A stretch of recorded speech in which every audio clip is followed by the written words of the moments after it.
대통령과 여당은 돌려막기 인사, 분명한 사과와 책임 있는 조치가 있어야 할 것입니다.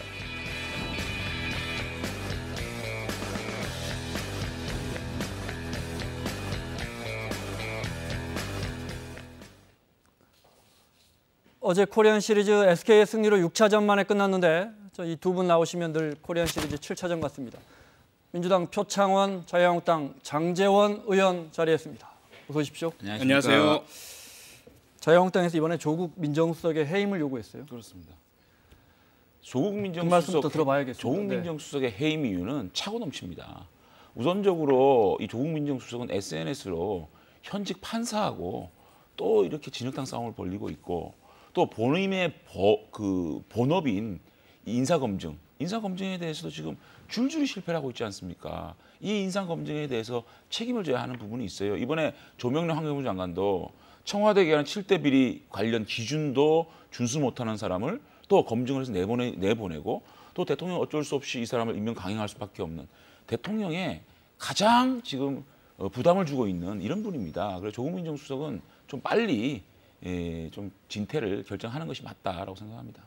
국민의 뜻은 정반대인 것 같고요. 조국 민정수석 너무 잘하고 있고 SNS 관련 부분도 사실은 해당되는 판사께서 삼성 장충기 사장과 결코 해서는 안 될 청탁성 또는 그에 대한 감사 메시지성 문자를 여러 차례 주고받으신 분이고 이분이 공개적으로 현재 사법개혁에 대한 반대 의사 또 사법농단 수사에 대한 그런 반대 의사들을 하시면서 대단히 고위법관이잖아요. 현재 영장심사라든지 그 재판을 담당할 후배 판사들에게 잘못된 영향을 끼친 부분도 있고요. 이건 뭐 민정수석의 입장을 떠나서 누구든지 할 수 있는 이야기고 그분도 교수셨고요.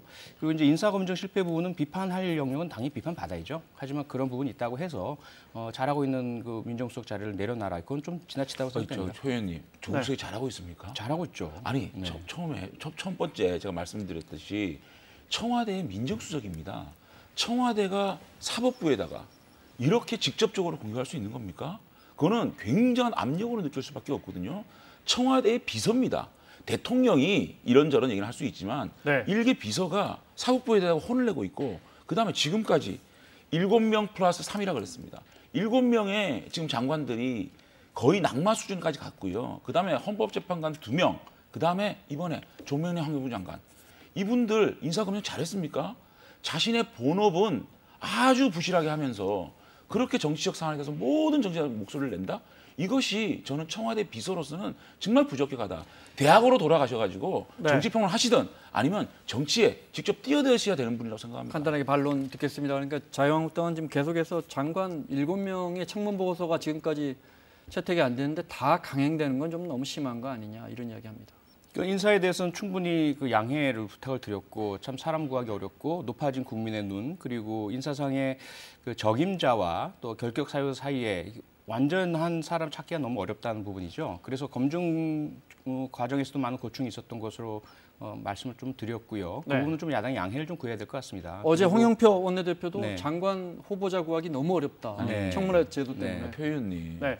아니요 이게 아니고요. 그러니까 장관 말씀은 전부 그래서 뭐 의원 중에서 그게 아니고요. 아니고요. 조명래 장관 같은 경우에 자 불법 증여, 불법 위장 전입, 아파트 다운 계약서, 부동산 투기, 2살 손자 2천만 원 차비 발언 이런 것들이요. 사실 지금까지 부실 검증에 뽑하기 일을 한 겁니다. 여기에 대해서 또 양해해달라니요. 이제는 이 정권이 출범한 1년 반인데 이쯤 되면요. 조명래 환경부 장관 이 검증 실패 인정하고 새로운 분으로 교체하는 게 맞죠. 다만 이걸 이제 자꾸만 양해해달라는 겁니다. 인사 부분은 늘 언제나 있는 문제예요. 그리고 인사에 대해서는 완벽하지 못한 부분 야당이 당연히 짚어주셔야 되고 비판하셔야 되죠. 그다음에 일을 잘하나 못하나를 보셔야 될 것 같고요.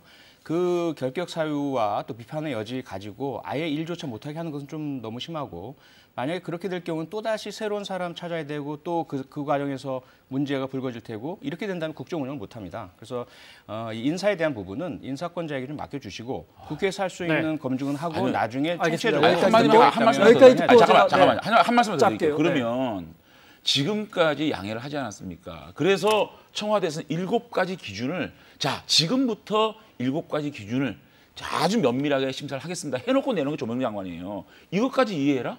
어디까지 저희가 이해를 해야 됩니까? 알겠습니다. 비판하셨잖아요. 비판하셔도 돼요. 네, 비판하셔야죠. 어제 네. 여야 3당 원내대표 회동이 있었는데요. 그 장면 잠깐 보겠습니다. 협치 얘기한 지 지금 일주일 됐는데 어제 문희상 국회의장과 여야 3당 원내대표들이 모였습니다. 네, 늘 이렇게 악수할 땐 분위기 좋죠. 가래떡 준비했는데요. 국회의장 이야기 들어볼까요?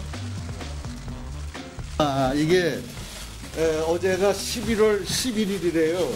근데 우리가 기억하면 빼빼로만 기억하잖아요. 근데 농민의 날이에요. 그래서 농민을 우리 한번 다 생각하면서 가래떡을 먹고 시작하려고 그랬더니 마침 또 오늘이 내일이 음력으로는 10월 6일이고 11월 13일이 우리 김관영 원내대표 생신이시라네. 그래서 두 가지 의미를 겹쳐서 새로운 결정인데 어저께가 또 생일이었습니다. 빼빼로디 빼빼가 아닌데. 의장님. 의장님. 빼빼 말하지 않았다는 건데. 네. 떡 먹을 자, 때 분위기 좋아요. 그냥 떡을 해야지. 꼭 떡을 좀 줘야겠어. 자, 화기애애했는데 이제 예산안 이야기 나오니까 근데 조용해지죠. 선진화법 이제 법정 시한이 딱 11월 2일을 지켜야 돼. 인사청문회 할 때까지 다 나와서 차질 없이 예산과 법안 챙긴다고 했습니다. 이 예산 심의해달라고 예산 넘겨놓고 주무부처 장관 이렇게 경기를 하는 경우 봤습니다. 전장에 장수를 목을 빼놓고 그 장수가 뭐 들고 싸우는 거예요? 아니 법적으로 다음 장관이 임명될 때까지는 지금까지도 다 그렇게 해왔잖아요. 걱정하지 마십시오. 야당에서 하도 바꾸라 그래가지고요.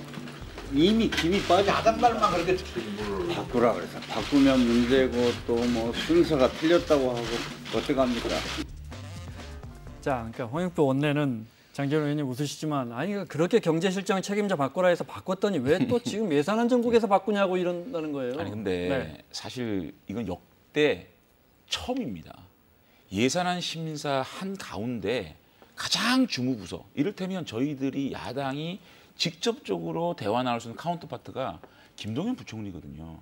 이분은 경질을 했습니다. 경질하면 다음 부총리의 인사청문회까지는 물론 직원 유지하지만 네. 사실상 많은 액수를 삭감해야 되고 증액을 해야 되는데 그 권한이 있겠습니까? 경질된 분이? 그렇기 아니 때문에 저 저는 청와대나 정부가 김동연 장관이 끝까지 예산안까지는 책임지고 나간다고 책임지고 서로 다 나간다고 하지만 합의가 된 건데. 이미 나갈 네. 분이 사실상 책임을 가지고 할 수가 없거든요. 그렇기 때문에 저는 왜 이렇게 이 주무부서 장관을 이렇게 먼저 경질을 하느냐. 저희가 말씀드리는 거는 국회하고 그렇게 상관이 없는 정책시장. 그렇게 바꿔야 된다면은 정책시장도 바꾸고 그다음에 이 부총리에 대한 경질성이 필요하면 우리가 잘 예산 만들어서 통과시키고 난 다음에 경질해도 되지 않겠습니까?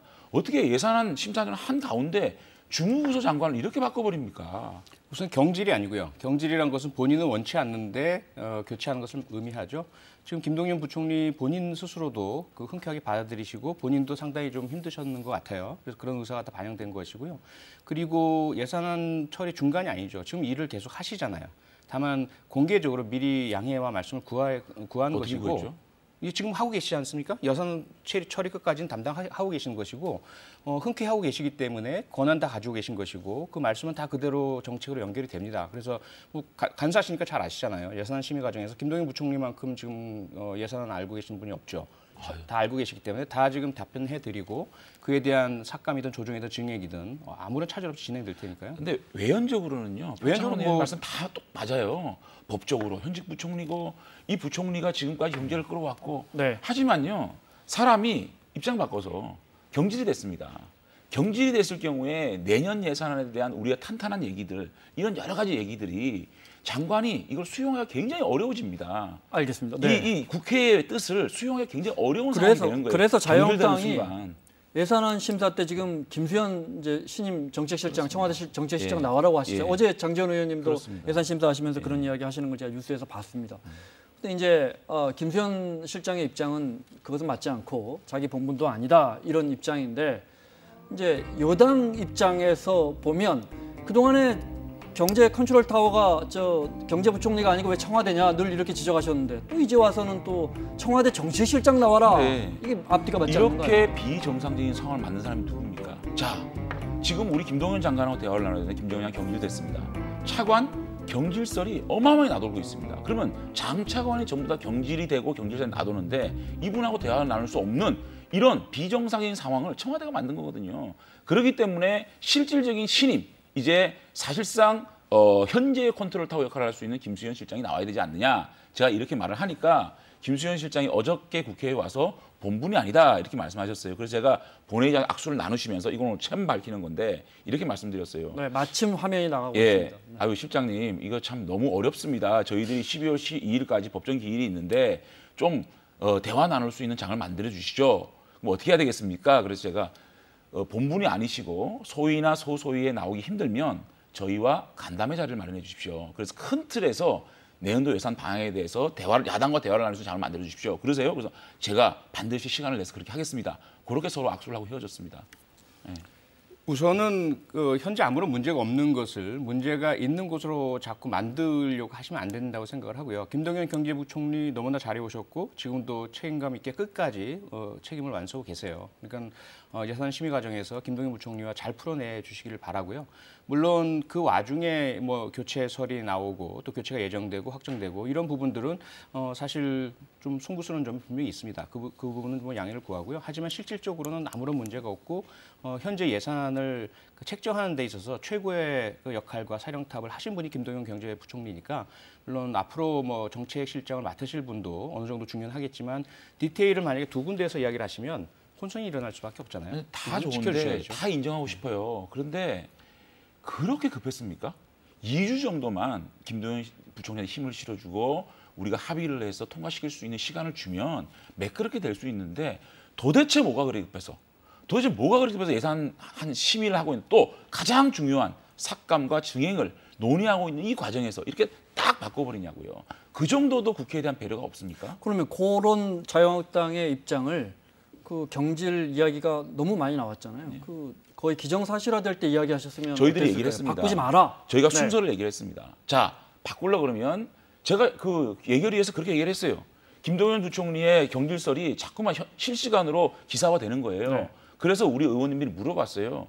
자, 김동연 부총리 같은 경우에는 예산을 마치고 경질이 돼야 되는 거 아니냐, 바뀌더라도 이렇게 얘기를 했고 장하성 실장은 자, 청와대가 그건 마음이다. 지금 바꾸고 싶으면 지금 바꿔라. 네. 이렇게 저희들이 시간을 두고 좀 해달라고 저희가 먼저 요청을 했습니다. 알겠습니다. 네. 얘기를 과정에서. 일각에서 자유한국당이 요즘 세게 나오는데 예산안 전국에서 주도권 잡으려고 하는 거 아니냐 또는 당내에 지금 뭐 조강특위 관련해서 굉장히 복잡한데 이걸 돌파하려는 의지 아니냐.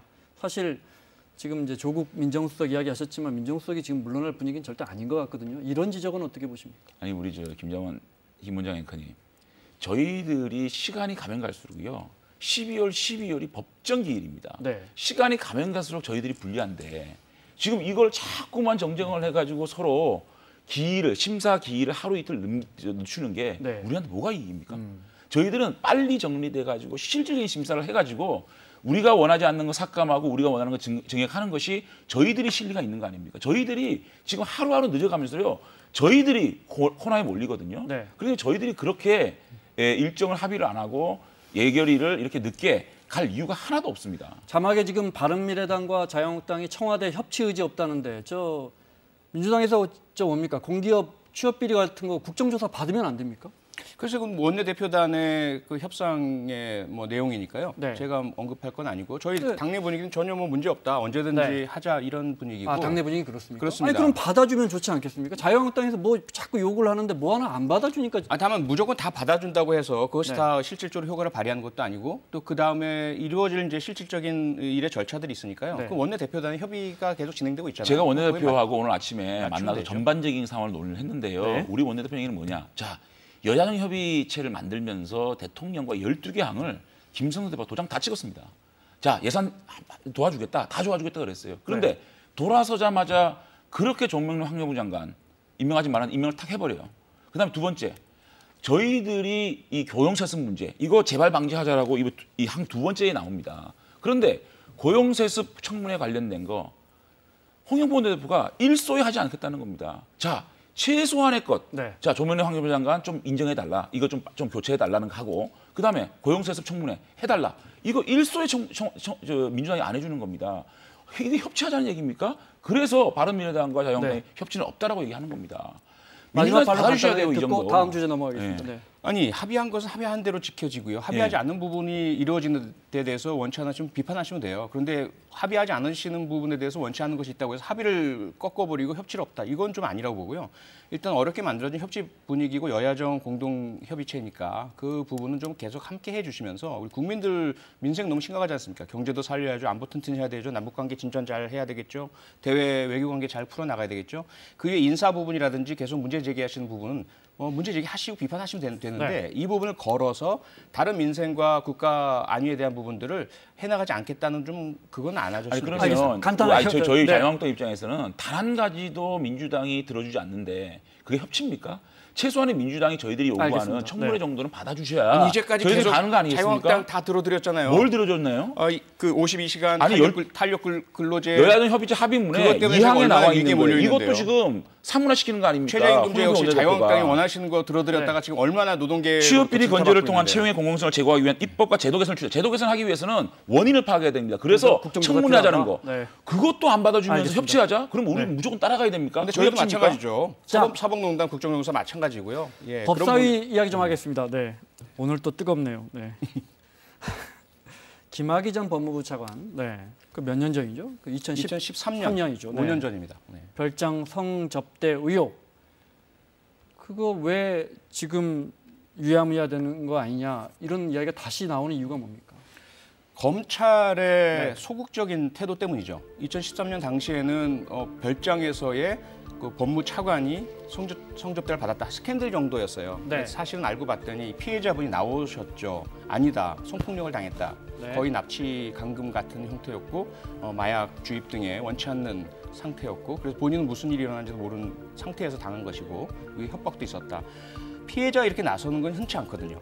그럼에도 불구하고 재수사 제대로 이루어지지 않았고요. 그리고 해당되는 검사들은 오히려 합의를 종용하고 그러다 이제 정권 바뀌고 다시 과거사 진상규명위원회에서 재조사 방침을 굳혔는데 네. 실제로 위원회는 조사를 못해요. 검사만이 할 수가 있거든요. 해당되는 검사가 2달 동안 기록도 제대로 보지도 않고 피해자를 만나지도 않고 그래서 지금 검사에 대한 교체 요청을 한 상태고요. 그러니까 그 피해 여성이라는 분은 과거에 이 문제가 불거졌을 때도 일이 유야무야 됐는데 지금 과거사위가 조사한다는데도 조사가 제대로 않고 있다.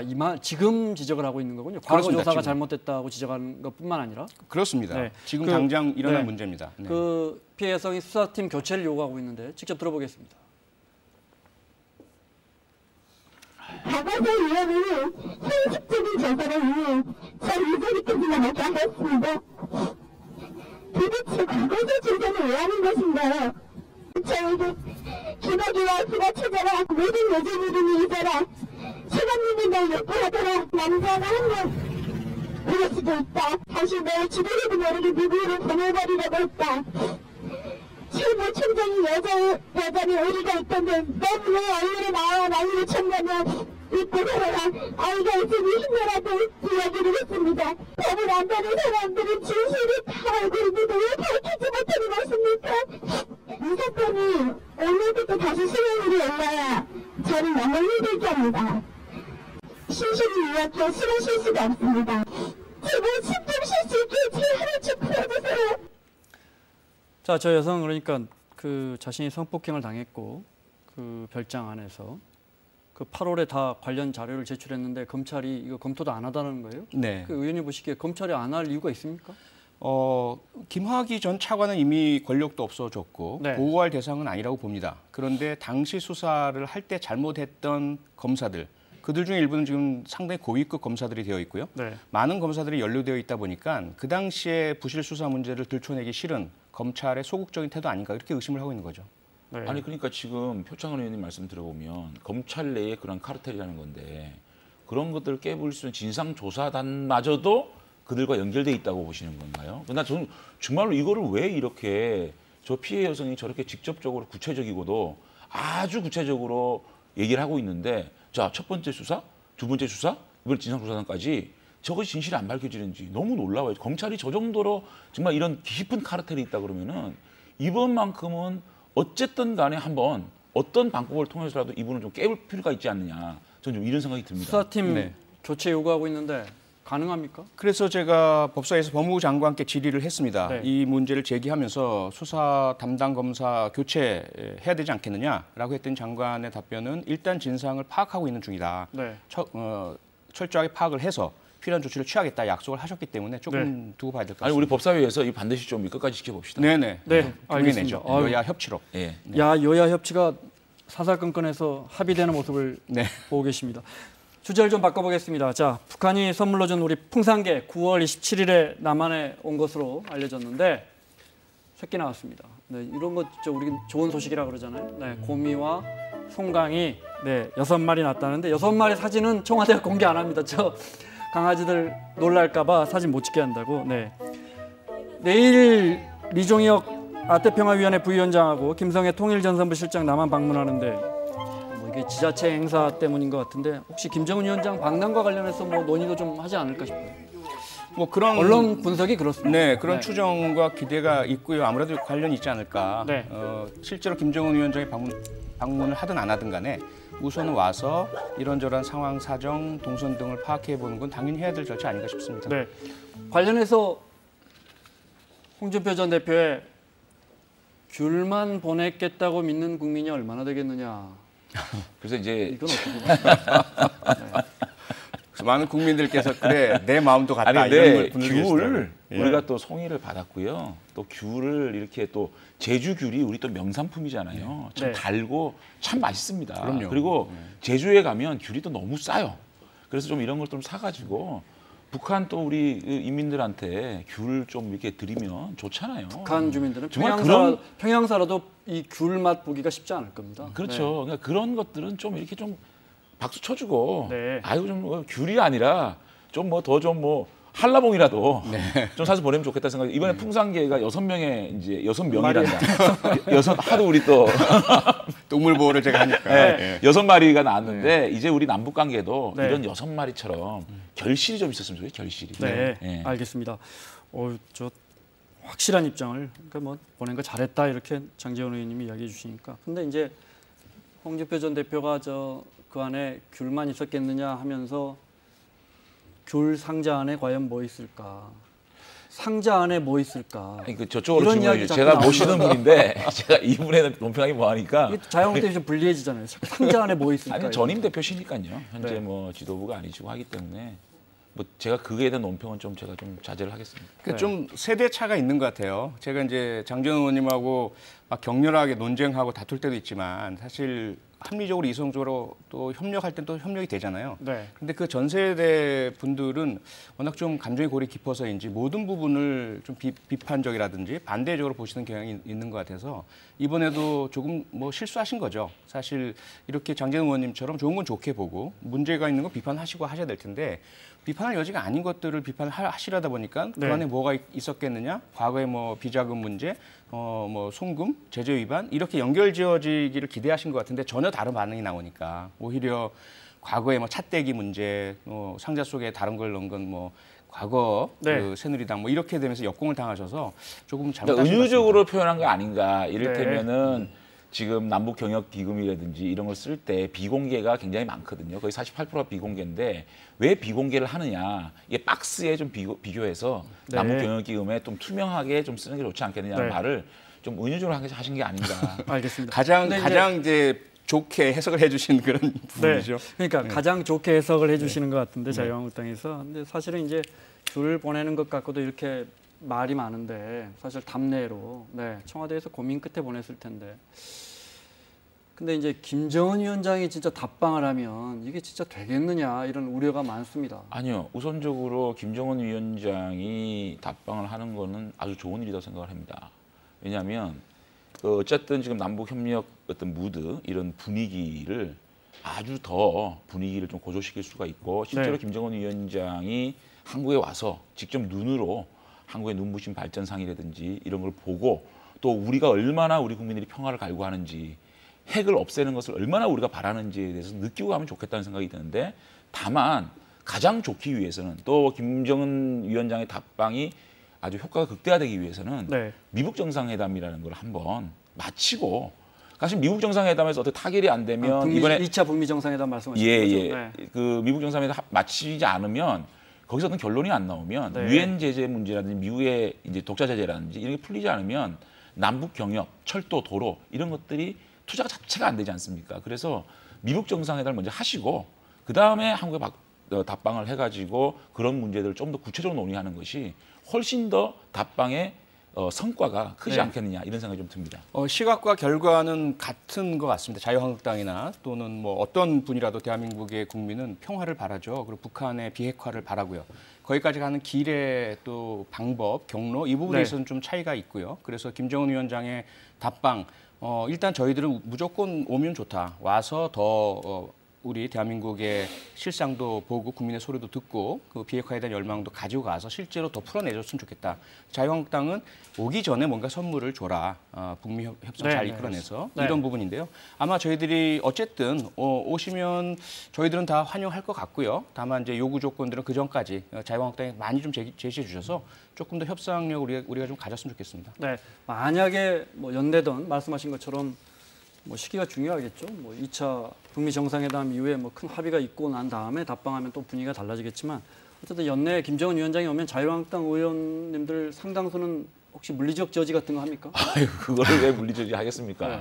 그거 아니고요. 어쨌든 이번에 과거에도 오시면 이런 거 관련해서 물론 여러 가지 명분이 있었지만 이렇게 김영남에 대해서는 네. 국회 있었죠. 연설에 대해서는 조금 논란이 있겠죠. 네. 김정은 위원장이 답방을 국회 연설한다는 거는 국민의 대표 기관에서 김정은 위원장이 과연 네. 연설을 할 수 있느냐. 그러기 위해서는 우리 당의 공식 입장은 국립묘지를 좀 참배하는 게 좋지 않겠느냐. 네. 이런 입장입니다. 공식적인 입장은. 네. 네.